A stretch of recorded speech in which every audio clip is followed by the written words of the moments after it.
Angela Hassiotis. I am Professor of the Psychiatry of Intellectual Disability and I work at the Division of Psychiatry at UCL, and I'm very proud of this.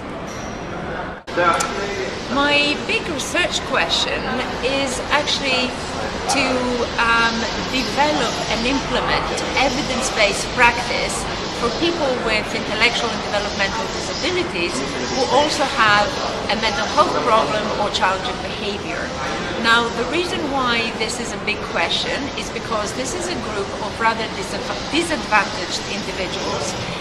They face a number of challenges, including health inequalities, and they have a number of comorbidities, such as psychotic disorders, epilepsy, various autism spectrum conditions, and ADHD.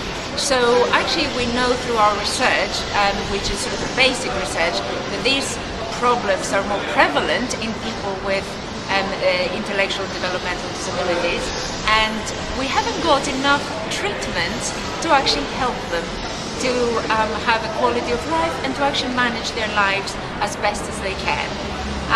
A lot of these people used to live in institutions before, perhaps not so much these days, but of course across the world, and this is really important for people to understand that, you know, intellectual developmental disability is a condition that you can find in all countries, in all continents.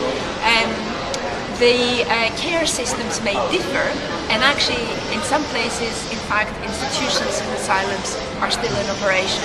So taking or helping these individuals to live in the community takes a lot of skilled and specialized care, and this is where I hope that my work will come in and help in developing those kinds of interventions for this population. My research is important for society because it helps a disadvantaged group. Because we're trying to find some answers to questions that we haven't been able, for a number of reasons, to answer so far, and now that we have a better understanding of the underpinnings of intellectual developmental disability, because we've got advances in other fields of medicine, particularly genetics, so we can understand more about, say, chromosomal or genetic diseases or rare genetic diseases at that. So starting from, say, Down syndrome, which perhaps most people would know, to other conditions that there may be a microdeletion, which basically means that it's like a needle in a haystack. So when we understand these issues better, then we can understand a lot more about what kind of things would work and for which individuals. So that really is very important, which also could save money in the long term and a lot of heartache and going to the doctors lots of times and doing interventions that actually don't work. So these are the reasons why I think what we are doing is actually very important here at UCL.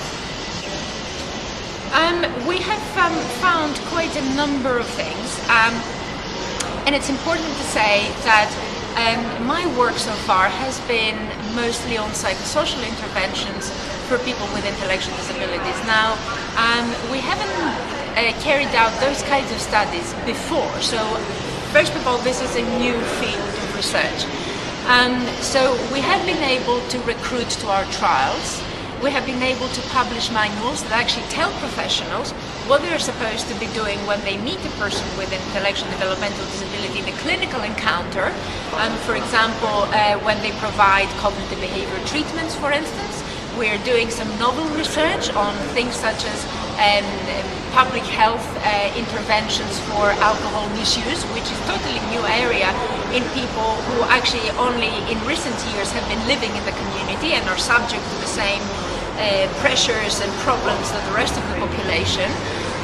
We are looking to fine-tune and skill up workers in providing behavior interventions for challenging behavior, particularly things such as aggression, irritability, isolation, and so on.